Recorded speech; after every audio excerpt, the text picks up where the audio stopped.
Welcome to Evil Done Badly, the worst true crime podcast on the internet. We are terrible. But I'm pleased to announce that we now have in excess of 10 subscribers on YouTube. Mr. Beast, look out, because we're coming for you. I'd be shaking in my shoes if I was you. Well, not really. Either way, thanks to everyone who tunes in and subscribes, wherever you are and whatever platform you're on. I'm glad you're here. This week, we've got an old-timey psycho story for you. And this guy, he's so famous, one of the dudes in Marilyn Manson named himself after him. So that's quite the feather in your cap. And this week, we're covering Albert Fish. And as big of a cunt as he is, he claims he was even much bigger cunt than he was arrested for, and I'm pretty sure he's almost completely full of shit. Completely full of shit, despite the fact that he is a generally vile human being. No one doubts that. But before we get into it, grab a beverage, hold on to your arse, and let's hear the theme song.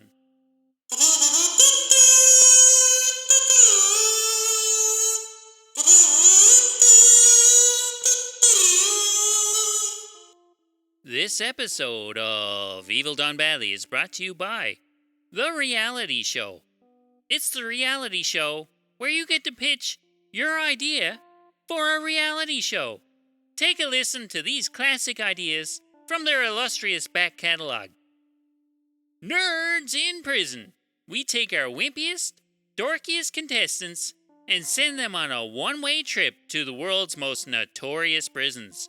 Follow along as they get robbed, shanked, and taken relentlessly advantage of. It's a rollicking good time for the whole family. And whose ass is it anyway? We photocopy celebrity butts on a vintage Xerox copier, and you have to guess who owns the butt cheeks. It's good, wholesome fun.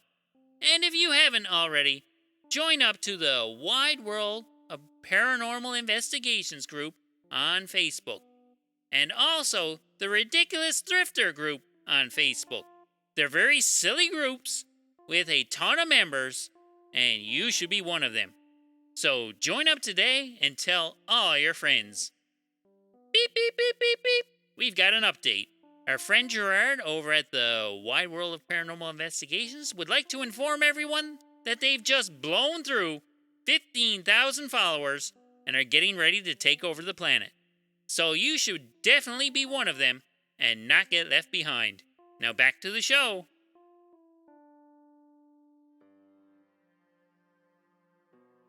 Albert Fish was born as Hamilton Fish in Washington, D.C. in 1870. Fuck. That's forever ago. So, you know right off the bat that whatever information we have about this guy is probably hearsay twice removed and most likely not all that accurate. So in other words, it's just like all of our other episodes. Not really that accurate. I don't know why I'm apologizing. We're not that accurate. There you go. We're terrible. But bear with me as we sift through the disgusting details of what this guy's capable of. Spoiler, he's not still alive. He's good and dead now, in case you were wondering, so let's just get that out of the way. Hamilton's family is all sorts of bonkers, schizophrenic, and delusional. His father was like 100 years old when he had him, so he died when Hamilton was 5. Hamilton's mom had had enough of him and sent him off to live in an orphanage. Here, he was subjected to numerous beatings and whippings and was taunted with the vicious nickname, Ham and Eggs. Yeah, that's brutal. That is so insensitive. Children can be so cruel sometimes. So he had enough of this ham and eggs nonsense, and he took on the name Albert instead. Like Albert's the coolest name in the world, but whatever. He also finds out in this orphanage that his penis works really well. Not like the last guy's penis. On our last episode, we covered Chikatilo, and he could never get it up. But this guy, he sure can. Not only can he get a stiffy, he can get them while he's being beaten. His little dickie gets all excited when he's being whipped, and he discovers his masochistic tendencies. And this will get a little weirder later on. In the process of having the shit knocked out of him and getting boners, he decides that he's attracted to young boys. And at the age of 12, he enters a relationship with another boy, and this kid suggests to him that, hey, drinking urine and eating poop, that's something you should try, because it might be fun. So he gets into that. He's all about the shit eating and the piss drinking. And he also spends a good deal of time leering at naked boys at public bathhouses.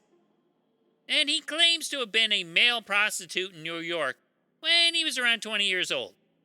He also claims to have been prolifically raping and molesting children under the age of 6. And in between all this boy raping, his mom sets him up with a woman. His mom had gotten him back from the orphanage in his early teens. I don't know how that happened, but either way. She hooks him up with a woman, a real woman, and they squeeze out 6 kids. So he's a real family man. And he proves his loyalty to his wife by taking a male lover to a wax museum. And while he's there, he sees a bisected human penis. And this fires him up and gets the spark going. And he becomes obsessed with the idea of cutting up wangs. And, okay, so he's a little disturbed. And when he's 40 years old now, he's got 6 kids and all that, and he meets a 19-year-old man named Thomas Bedden somewhere in Delaware. And according to Fish himself, it was a consensual, sadomasochistic relationship. The relationship ended, though, when Fish took him out to an old farmhouse, tied him up, tortured him, and cut off half his penis.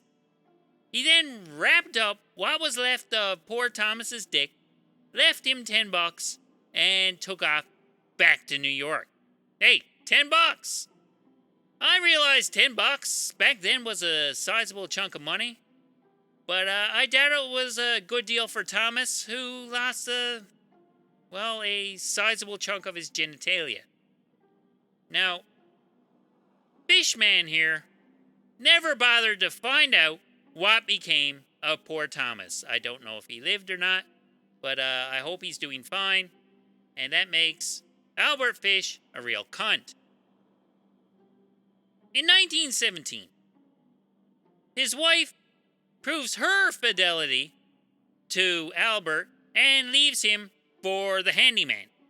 I mean, how about that? This handyman must have been quite the catch. I can't imagine why she would want to leave this upstanding fish fellow. This woman has put up with him long enough, so she runs off and sticks Albert with the kids. All 6 of them. And as big of an asshole as this guy is, there is no record of him abusing his own children. I'm sure they didn't exactly have it easy, but it doesn't sound like Fish was indulging his sadism with them. Now, his masochism, that's a different story. He did indulge that with them. He had this homemade, nail-studded paddle that he used to enjoy spanking himself with. That's fine. Spank yourself with whatever you can find to spank yourself with. You do you. Whatever turns you on. But he was not happy with just beating himself. He would invite his kids to paddle him on the bottom. And not only that, he would also engage their friends in the activity. I can't imagine spanking an old man with a noticeable erection made these poor children very popular. That's fucked up. Great. Yeah, let's go spank the old man. Yeah, oh, great. Let's go over to Fish's house where we can spank an old horny man. Yeah, great. Blah! So, according to Fish, these neighborhood children were the lucky ones. In his late 40s, he claims to have used a butcher knife, a meat cleaver, and a handsaw to torture, kill, and mutilate young children. He dubbed this kit his instruments of hell. He said he would target the mentally disabled and African American children because they were less likely to be missed and therefore less likely to be searched for. It seems to be a pretty common theme amongst depraved lunatics. Yep. Now, he's a depraved lunatic, and later on, he will go completely off the deep end and claim that he was only following God's instructions when he was torturing and mutilating these children. Alright. Okay, let me stop you right there, you piece of shit. If you're doing God's work, then why do you need your instruments of hell? That does not jive. Make up your mind, you fucktard.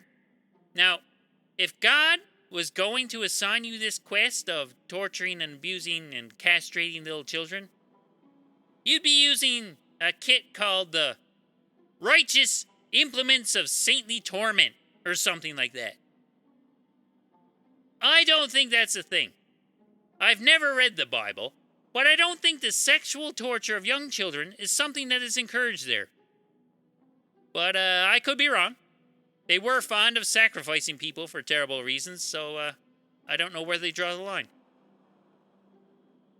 In 1928, he suckered two little boys into his apartment by offering them sandwiches for lunch. These poor little fuckers probably thought they won the lottery. How many people could afford sandwiches in 1928? Probably not many.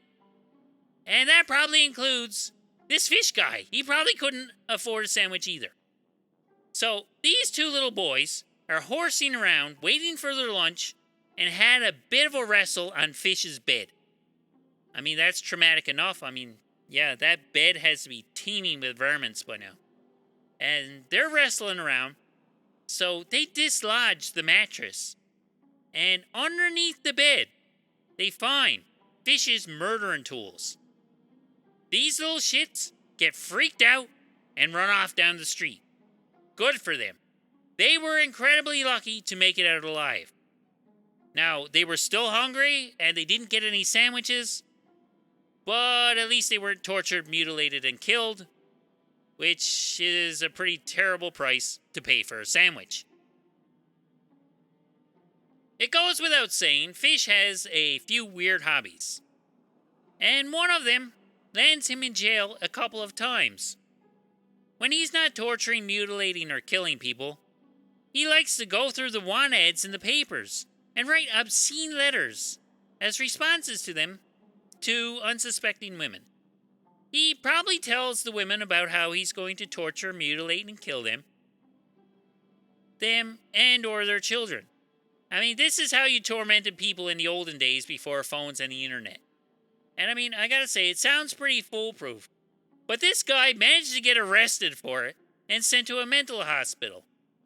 I have no idea how they caught people who were sending obscene things through the mail back then. I mean, it had to be pretty obvious. He probably had his actual return address on the envelope or something. The fucking dummy. But, there'll be a little more of a twist on this topic a little later on. And in May of 1928, Fish is perusing the want ads in the paper, and he finds a young man named Edward Budd who is looking for work out in the countryside. So Fish answers the ad and he goes to the young man's house in Manhattan and introduces himself as a Frank Howard, the farmer from Farmingdale. For fuck's sakes. If someone came up to you and said, "Hi, I'm Frank the farmer from Farmingdale," you'd immediately suspect they were up to something and tell them to get the fuck away from your children. I guess in 1928, that wouldn't have seemed quite as made up and suspicious as it does now. In any event, they welcomed this Frank dude, And Fish here offers to return at a later date and hire Edward and a friend of his. And according to Fish, his original intention was to tie up Edward, mutilate him, and just leave him to bleed to death. Nice guy. But on his return, he has a change of heart and decides to spare Edward's life. Not because he's a nice guy or anything, but because he decides he would rather mutilate Edward's baby sister, Grace, instead. I think the deal was Edward was like 18 and a strapping young man and could probably have took him. So I think that freaked him out a bit. So, yeah. He picked on the little girl instead, even though he prefers men. Boys, specifically, yes. So Frank here makes up a bullshit story right on the spot about having to go to his niece's birthday party and somehow convinces her parents to let her accompany this old prick to the party. This sounds ludicrous today. Nobody would ever let their kid go anywhere. I don't know. Maybe he bribed them with genuine sandwiches. Oh, hold on now. No, wait. He would later claim that he bribed them with strawberries and pot cheese. Pot cheese. I had to Google what this was. And pot cheese does not look or sound great, especially when you consider it's coming from this guy. Either way, he wastes no time in taking her to an abandoned house, getting naked, and strangling her. He would go on to decapitate and dismember the child, bag up her parts, and take them back to his place, which was not in Farmingdale. He would spend the next 9 days eating her corpse and getting away with his vile act. He got away with it because another man, a one Charles Pope, got fingered for it.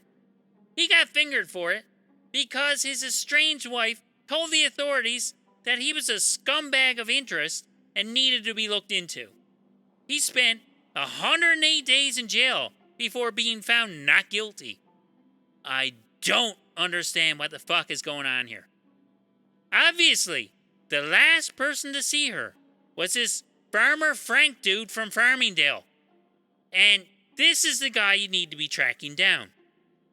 You got a bunch of witnesses saying this Frank guy was going off with her, and you know you sent the girl off with her. Okay, that looks bad for Frank. But on the other side of the argument, you got a pissed off ex-wife who's selling chuck down the river. I don't know how this works. I don't know how poor Charles here gets blamed for all this when Frank looks so damn suspicious.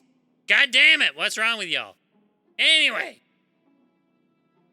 Fish, he's home free because the police in the 1930s New York had, well, nothing to go on. Except for this Frank dude kidnapped a girl in broad daylight with a bunch of witnesses around. Okay, Dick, calm down. I have no idea how he just walked away from all this without being caught. He's a fucking idiot. He's a fucking idiot who likes to write obscene letters to local women. He also likes mutilating people and eating them. And he decides to combine the two hobbies. And it proves to be his undoing. He sends an anonymous letter to Grace's mom. And she's unable to read it. But her son can. And what this letter spells out is a long-winded explanation as to why Fish developed a taste for human flesh and mutilated her daughter and ate her. Okay, like he's just tormenting the mom of the murder victim, which is just, I don't know, bringing him back into the whole picture. And obviously, that's a stupid thing to do because it's a link. And unlikely as this link is to lead to his capture, it's enough of a link to get him fucked over. Here we go. I'm not going to read the whole sick letter here, but I will give you a brief summary. And it goes something like this. In 1894, a friend of Fish's was on a boat going to China. And he got off this boat in China and was too drunk to find his way back before the boat had stranded him there. And according to Fish, there was a terrible famine in China at the time. And children under 12 were to be boiled and eaten so all the adults could stay alive. Now, this is kind of debatable. China has had some pretty miserable periods in history where people did actually have to resort to eating their families. So it's not that far of a stretch. But Fish is still full of shit. Fish continues by saying that this friend of his develops a taste for human flesh and especially loved eating children's asses. So when he goes back to New York, he finds that the meat stores there, weirdly enough, do not sell human child arse meat. So what is he going to do now? Well, obviously, you're going to steal 2 little boys and tie them together. And you're going to beat them over and over again and make their meat nice and tender. He then kills the one with the fattest ass first, and after he's eaten, he beats the other guy a little bit, and, well, he cooks his ass too. This guy, whoever this guy is, supposedly keeps bragging to Fish about how good human meat is, and that he really should try it. Fish makes up his mind to do so, and winds up at the front door of the Bud family, pretending to be a farmer so he can eat their child. He then goes on to describe the whole despicable thing in gruesome detail and lays it all out there for the family to digest. He even adds at the end that he did not rape her, even though he could have. What a sweetheart. So how does this lead to Fish's downfall? Well, he's staying at a rooming house in New York, and the previous occupant had left some stationery from the NYPCBA. That's a big long acronym, and I think it means the New York Preposterously Crappy Bowlers Association. Oh, wait a second, I'll just look that up. No, it's the New York Private Chauffeurs Benevolent Association. Okay, yeah. Should have seen that coming. Seems pretty obvious in hindsight, yeah. Anyways, the emblem for this really long acronym place, it's on the envelope, and it leads the investigators right back to Fish. And the lead investigator camps out at the rooming house and waits for him to come back. He eventually does, looking for a check that his kid had sent him. So, here you go. He's not really that bad of a father because his kids are still sending him checks. What a deadbeat. And when he comes back, Fish's eyes pop right out of his head because he's just like, oh my god, there's a guy here looking for Albert Fish, not Frank the farmer. He's looking for somebody of this real name guy. So the investigator confronts him and tells him he needs to come down to the station for questioning. And Fish agrees and comes quietly. And by comes quietly, I mean Fish pulls out a razor blade and tries to cut him. The investigator gets really annoyed at this, slaps him around a bit, and drags him back to the station. When he gets there, he just flat out admits to killing Grace Budd. But he claims that he was actually there to kill Edward instead. I don't see how that's any better. He also explains that he never considered sexually assaulting her, mainly because, well, in the process of being naked and strangling her, he jizzed all over her, twice. So he didn't need to get off anymore, he had done that. He's more about getting it on with little boys, and he spared her the sexual torment. Either way, I don't see how this helps his case. And I said he was naked earlier when he attacked the little girl. That was so that he wouldn't get any blood on his good clothes. There you go. Gross. After Fish is caught and his picture is posted in the local papers, more atrocities would come to light. Witnesses from 1927 would come forward, and Fish would get fingered again as the culprit in the murder of 3-year-old Billy Gaffney. Billy's mom would confront Fish at Sing Sing, and he would shut up and he flat out refused to talk to her. But he would later pen a letter to his lawyer in which he outright admitted to the killing of Billy and described the butchery in great detail. He describes beating Billy with a homemade whip, slicing him up, drinking his blood, and disposing of the parts of his body that he did not want to consume. He goes on to explain how he cooked each part of his body and how he joined his fat little ass. And after he confesses to the murder of Billy Gaffney, he would go on to be a person of interest in yet another child murder. Witnesses would start pointing at him for the July 1924 murder of 9-year-old Frances McDonald.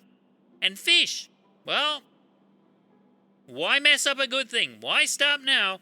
He goes on and he confesses to this one. Well, it went down like this. On July 14th, little Francis was reported missing after failing to return from playing catch with his friends on Staten Island. A search party was organized, and Francis's body was found hanging from a tree. He had been sexually assaulted, beaten, strangled with his suspenders, and had most of the flesh ripped from his left hamstring.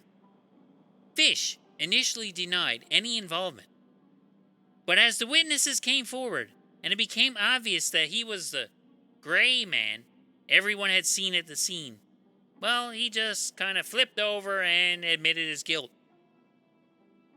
So he goes to trial. And it lasts for about 10 days. Fish pleads insanity, and he had doctors talk about all 30 or so of his different sexual fetishes. He claimed God told him to do the murders, and said that if God was upset by his actions, well, God could always just send down his angels to stop him from doing whatever was upsetting him, so therefore it must have been okay with God. Okay, he's loony, and one of the exhibits that the defense uses to prove how loony he is an X-ray of Fish's pelvic region. Over the years, he had inserted at least 29 sewing needles into his taint. He claimed he used to just get his kicks by poking himself in the taint, but some needles got stuck too deep in there to retrieve, so he just started leaving them there. So as you can see, insanity is totally on the table. And in his defense, it's also pointed out that he never once hurt one of his own children. And he did the best job a single father of 6 could have done. I'm not sure that helps the defense's case here.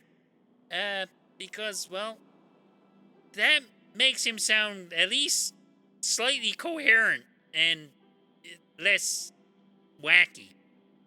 So, the prosecution points out that Fish knew the difference between right and wrong. He just had a warped, religious way of justifying the brutality. He was mutilating, eating, and castrating boys in the name of the Almighty. Yep, that's pretty fucking warped. But it sort of proves he's kind of sane. But what do the jurors have to say about it? Well, they think he's fucking bonkers. Well, they realistically found him to be insane. But they wanted him to die anyway.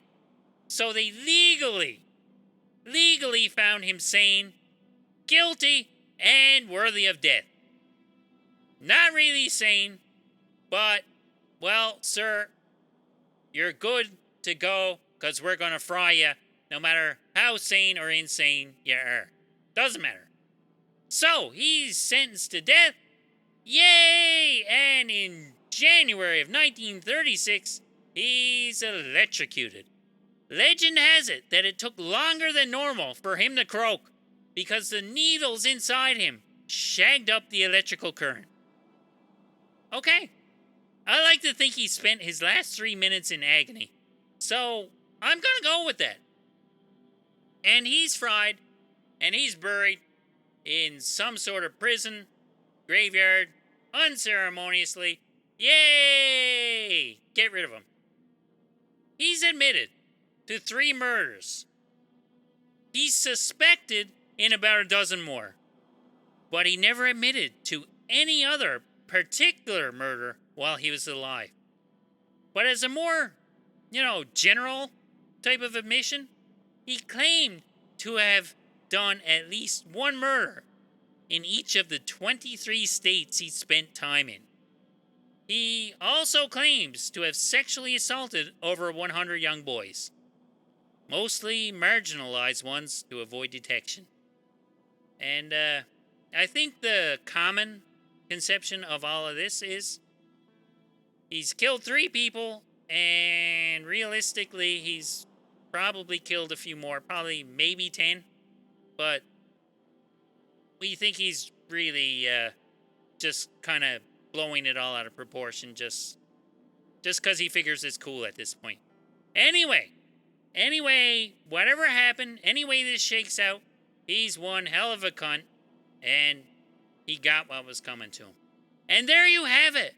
Another mind-blowingly stupid episode of the worst true crime podcast ever, Evil Done Badly, is over and done with. If you would like to reach out and suggest future episode topics, we can be reached on Instagram at evildonebadly or by email at evildonebadly@gmail.com. So thank you for listening. My name is Dick, and I hope to see you next time. Bye-bye.